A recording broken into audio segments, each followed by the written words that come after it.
یہ ہے جہاں نیوز۔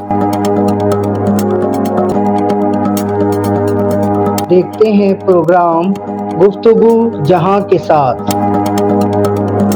بسم اللہ الرحمن الرحیم۔ ناظرین السلام علیکم، امید ہے آپ خیریت سے ہوں گے۔ آج رمضان المبارک کا پہلا جمعہ ہے، عبادتوں کا ایک اور ہمیں اللہ تعالیٰ نے عطا کیا۔ اللہ ہمیں آج کے دن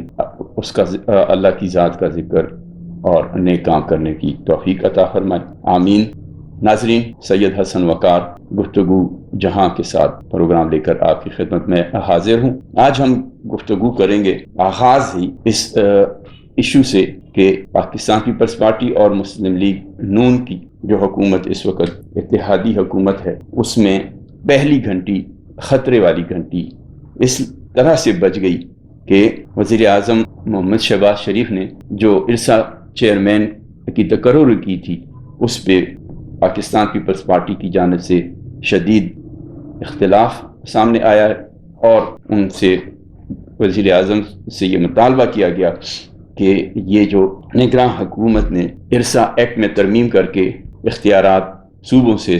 لے کر وزیر اعظم کو یا وفاق کو دے دیے، یہ ایک جو کام انہوں نے کیا نگراں حکومت نے، یہ نگراں حکومت کا کام بنتا ہی نہیں تھا۔ تو اس ایکٹ کے ذریعے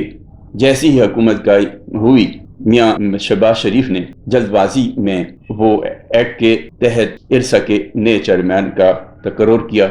جس سے پیپلز پارٹی کو خدشات لاحق ہوئے، اور انہوں نے شدید اختلاف کا اظہار کرتے ہوئے اپنے جو تحفظات تھے وہ سامنے پارٹی لے آئی، اور یہاں تک کہہ دیا کہ یہ وزیر اعظم نے اتنی جلد بازی کیوں دکھائی، نہ اسمبلی میں اس کا ذکر ہوا، نہ ہم سے کوئی مشورہ کیا گیا، جبکہ ان کو معلوم تھا کہ یہ صوبوں کے حقوق سلب کرنے سے مترادف ایکٹ ہے۔ تو یہاں تک نوید قمر پاکستان پیپلز پارٹی کے رہنما، انہوں نے فلور پہ یہ کہا کہ ہمارے ساتھ یہ صوبوں کے ساتھ زیادتی ہے، ہم نہیں چاہتے کہ فیڈریشن کو تباہ کیا جائے اور ہمیں ون یونٹ کی طرف دھکیلا جائے، ہم ون یونٹ میں واپس اس دور میں واپس نہیں جانا چاہتے۔ تو اس کے رد عمل میں خطرے کی جو گھنٹی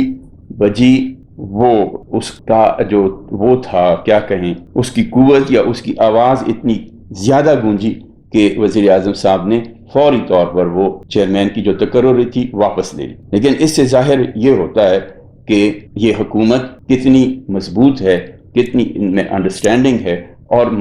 یہ جو اختلاف پیدا ہوا، اس طرح کے مستقبل میں اگر اختلافات پیدا ہوں گے نظریات میں اور سوچ میں، تو حکومت کیسی چلے گی، اور جو بڑے منصوبے ہوں گے ان کے لیے پلاننگ کیسی، یا ان پر عمل اگر پلاننگ کی جائے گی تو ایک پارٹی کے اختلاف سے وہ اس پہ عمل درآمد کیا ممکن ہو سکے گا۔ بہرحال ہم دیکھتے ہیں کہ آگے کیا ہوتا ہے، لیکن یہ ایک گھنٹی جو تھی یہ بجی، خطرے کی گھنٹی بجی، اور اس کا نتیجہ سامنے سب نے دیکھ لیا کہ وزیر اعظم صاحب کو ماننا پڑا کہ یہ برداشت نہیں کیا جا سکتا۔ تو اللہ خیر کرے اس حکومت کے لیے، اور ان کو اللہ اس طرح کے اعتراضات سے اور اس طرح کے تضادات سے بچائے۔ جی ناظرین، آگے بڑھتے ہیں۔ پاکستان تحریک انصاف جس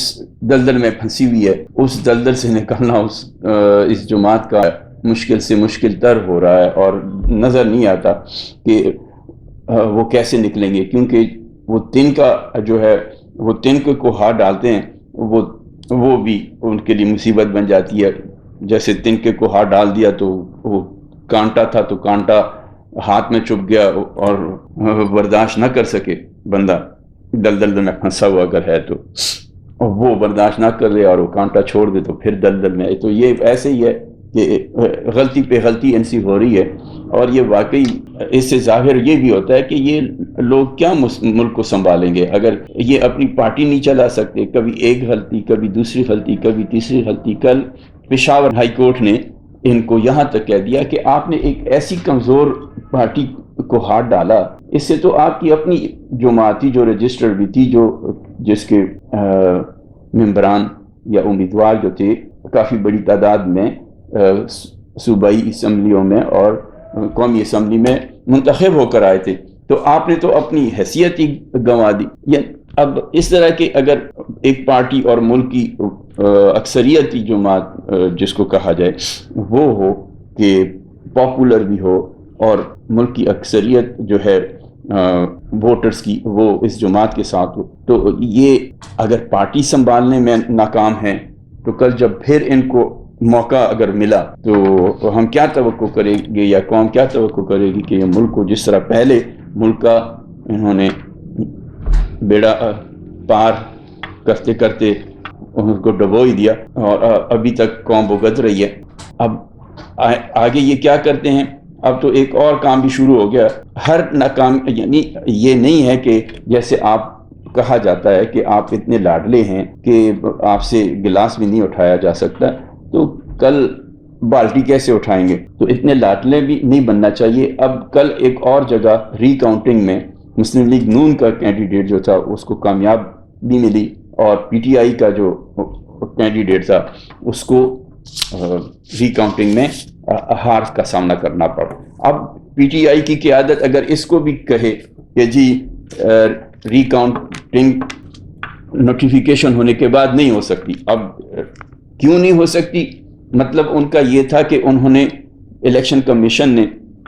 اپنے طور پہ یہ کاؤنٹنگ کی یا عدالت نے یہ کاؤنٹنگ کروائی۔ اگر عدالت کے حکم پہ ری کاؤنٹنگ ہوئی ہے تو پھر تو جائز ہے، کیونکہ آپ بھی کل جائیں گے اور عدالت سے رجوع کریں گے تو وہ بھی طریقہ تو یہی ہوگا، ری کاؤنٹنگ ہوگی یا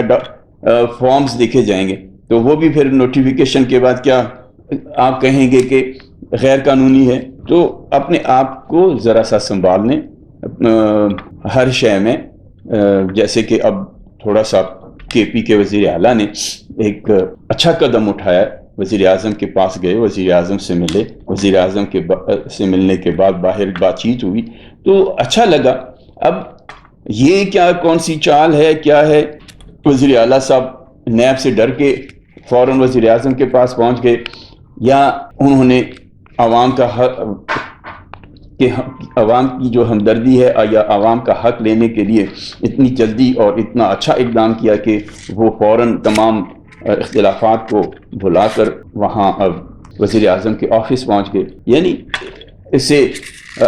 حکومت بھی خوش ہوئی، یہاں تک کہ صدر آصف علی زرداری صاحب نے بھی اس اقدام کو سراہا۔ تو اب دیکھتے ہیں کہ یہ جو ریلیشن قائم ہوئی ہے اس کا آگے ثمرات کیا ملتے ہیں پی ٹی آئی کو اور حکومت کو، کیونکہ اگر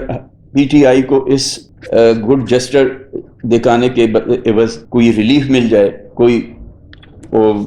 یا اور حکومت وہ سکھ کا سانس لے تو دونوں کے لیے بہتر ہوگا، کیونکہ آئے دن احتجاج اور آئے دن اختلافات اور آئے دن اعتراضات یہ بھی ہر شے میں رکاوٹ بنتی ہے، نظام اس سے جام ہو جاتا ہے اور چیزیں آگے بڑھتی نہیں ہیں۔ تو امید یہ کرنی چاہیے اور اپنی جو بھی ہم پالیسی بنائیں، قدم اٹھائیں، اس میں ہماری اہلی سامنے نہیں آنی چاہیے۔ اگر ہم ہر شے کریں، ہر پلاننگ کریں اور وہ ناکام ہو، جیسے کہ پشاور میں میٹرو بس، پشاور کی بی آر ٹی غالباً اس ٹرانسپورٹ سروس کو کہا جاتا ہے، وہ کیا بنا؟ ایک تماشا، ایک بدنامی۔ یعنی آپ کام کرو تو آپ کو بجائے اس کے کہ آپ کی تعریف ہو، آپ کو شاباش ملے، وہ کام آپ کے لیے درد سر بن جائے۔ ناظرین، پی ٹی آئی کے بہت سارے کام اس دور میں ایسے ہوئے جن کو عوام میں یا مخالفین جو تھے ان کو موقع ان کی غلطیوں نے دیا، بجائے اس کے کہ وہ ان کی تعریف کا باعث بنتے، الٹا ان کے لیے اور تانے بن گئے۔ تو یہ ابھی بھی ہو رہا ہے، ابھی بھی کبھی ایک پارٹی کے پاس جاتے ہیں، کبھی دوسری پارٹی کے پاس جاتے ہیں، اور وہ کہا جاتا ہے نا کہ تول کر بولا کریں، وہ اسی لیے کہا جاتا ہے کہ اگر آپ سوچیں گے نہیں کہ کل حالات کیا ہوں گے، مجھے جو میرا دشمن ہے وہی کل میرا دوست ہو سکتا ہے، یا میرا دوست جو ہے وہ کل میرا دشمن بن سکتا ہے۔ مولا علی علیہ السلام کا یہ فرمان ہے کہ وہ بات جو آپ بدترین دشمن کے ساتھ نہیں کر سکتے، وہ آپ بہترین دوست کو بھی وہ راز نہ بتاؤ۔ اس کا مطلب آپ سمجھ گئے ہوں گے، اگر کوئی نہیں سمجھا تو مطلب اس کا یہ ہے کہ وہ جو دوست آج آپ کا دوست ہے، کل وہ آپ کا بدترین دشمن بن جائے تو وہ آپ کی ساری باتوں سے واقف ہوگا اور آپ کے لیے مستقبل میں وہ نقصان کا سبب یہ عمل بنے گا کہ آپ نے ان کو سارے اس دوست سمجھ کر اس کو سارے راز بتا دیے۔ تو اس لیے کچھ تو خیال کیا کریں۔ عمران خان صاحب، آپ ایک پاپولر شخصیت ہیں، آپ کی جو عزت آپ کو اللہ نے دی، آپ نے یہ گالی دینا، یہ گالم گلوچ میں وہ ساری عزت کسی کو بھی آپ نے نہیں چھوڑا۔ ہر انسان کا یہ ایک ہوتا ہے کہ وہ جذبات میں آ کر غصہ بھی کر جاتا ہے، گالم گلوچ پہ بھی اتر آتا ہے، لیکن بعد میں اس کو کم سے کم یہ سوچنا چاہیے کہ یہ میں نے جو کام کیا ہے آیا اسی طرح کرنا چاہیے تھا۔ آپ تو ریاست مدینہ کی بات کرتے ہیں، جب میں مثال اپنی دے دوں کہ میں بھی کبھی اگر اس طرح کے حالات سے دوچار ہوتا ہوں تو میں سوچتا ہوں کہ رحمت للعالمین حضرت محمد مصطفیٰ صلی اللہ علیہ وآلہ وسلم، ہم اگر آپ کا نام لیتے ہیں تو آپ کے جو عمل ہے صبر کا، جو یعنی صبر اور لوگوں کو برداشت کرنا، تو اگر ہم یہ سوچیں کہ ان کی طاقت کیا تھی، اللہ نے ان کو کیا کیا نعمتیں عطا کی تھی، کیا کیا کرامات تھے اللہ نے آپ کو عطا کیے تھے، اور کس طرح وہ لوگ آپ کی زندگی کے ساتھ کیا اجیرن کی ہوئی تھی آپ حضور صلی اللہ علیہ وآلہ وسلم کی زندگی، تو وہ کس طرح ان لوگوں سے پیش آتے۔ آپ ریاست مدینہ کی بات کرتے ہیں، ریاست مدینہ ہمیں اختلاف نہیں ہے، لیکن یہ لوگوں کے نام بگاڑنا، اب آج انہی لوگوں کے سامنے آپ محتاج ہیں، کسی ایک کو بھی آپ یہ چیز، یعنی اگر آپ سے اس لیے میں کہہ رہا ہوں کہ آپ نے غلطیاں بہت کی ہیں، یہ باقی بھی غلطیاں کرتے ہیں، باقی بھی ایک دوسرے کو سڑکوں پہ گھسیٹنے کی باتیں کرتے رہے، پیٹ چاک کرنے کی باتیں کرتے رہے، ان کو بھی یہی نہیں کرنا چاہیے، کیونکہ وہ ملک کی قیادت کر رہے ہیں۔ اب وہ اگر ہم اس بات پہ فخر کریں کہ ہمارے سامنے یہ جو لاکھوں کا مجموعہ، وہ انسانوں کا مجموعہ ہے، وہ آپ پہ اعتماد کرتے ہیں، آپ ان کو جذباتی بنانے کی کوشش کرتے ہیں، ان کے جو جذبات ہیں ان سے کھیلتے ہیں، ان کے سامنے سچ کو چھوڑ کر جھوٹ پہ اتر آتے ہیں، جھوٹ بولتے ہیں ان کے سامنے۔ خدارا ان چیزوں سے باز آ جائیں، احتیاط کریں، اور قوم کا جو آپ کے اوپر اعتماد ہے، قوم آپ سے کیا چاہتی ہے؟ اس ملک کا وقار چاہتی ہے۔ قوم کو آپ کچھ نہیں دے سکتے، اس ملک کا وقار تو دیں، اس ملک کے وقار میں اضافہ کریں۔ اگر عمران خان آپ ڈر گئے تھے کہ پیٹرول اگر میں ریٹ بڑھا دوں تو یہ مجھے عوام جو ہے کچا کھا جائیں گے، یہ اس کے بعد نگران حکومت بنی۔ نگران حکومت نے کوئی تیر نہیں چلایا، نگران حکومت نے جو کام کیا وہ عمران خان آپ بھی کر سکتے تھے، لیکن اس کی وجہ دیکھیں کہ وہ ہم اس سٹیج پہ، اس مرحلے پہ یہ ملک کیوں پہنچا۔ آپ کے پاس جیل میں بہت ٹائم ہے، آپ یہ سوچیں کہ یہ ملک، شہید ذوالفقار علی بھٹو کہتے تھے کہ ایٹم بم بنا لیں گے، ایٹم بم ہماری ضرورت ہے نہیں ہے، یہ بات کی بات، لیکن ایٹم بم بھارت کا مقابلہ کرنے کے لیے، ایٹم بم بنانے کے لیے انہیں یہ کہنا پڑا کہ قوم اگر گھاس بھی کھانے پہ آ جائے نا، اتنے ہم لاچار ہو جائیں کہ ہمیں گھاس کھانی پڑے، گھاس کھا لیں گے، ایٹم بم کا جو ہمارا ٹارگٹ ہے تیار کرنے کا، بنانے کا، اس سے پیچھے نہیں ہٹیں گے۔ تو یہ قوم اگر خلوص قیادت میں ہو نا تو یہ قوم گھاس بھی کھا لے گی، یہ قربانی بھی دے دے گی، لیکن آپ تو آگے بڑھیں۔ یہ میں تنخواہ نہیں لوں گا، دوسرا بھی کہہ دے میں تنخواہ نہیں لوں گا، صرف تنخواہ سے تو مرتبہ نہیں ہوا۔ آپ کے جن لوگوں نے یہ اعلان کر دیا، آج قوم ہنس رہی ہے، قوم اب اتنی ان چیزوں سے وہ نہیں ہوتی، خوش نہیں ہوتی، یہ قوم کو دکھاوا لگتا ہے۔ آپ ایسے کام کریں کہ قوم کہے، آپ کو سلوٹ کرے۔ میرے خیال میں بیٹھا کسی اور ٹاپک پہ ڈسکشن کے لیے تھا، وہی کام آ جاتا ہے کہ ہم چونکہ مایوس ہیں، ہمیں انتظار ہے کسی اچھے دنوں کا، اچھی قیادت کا،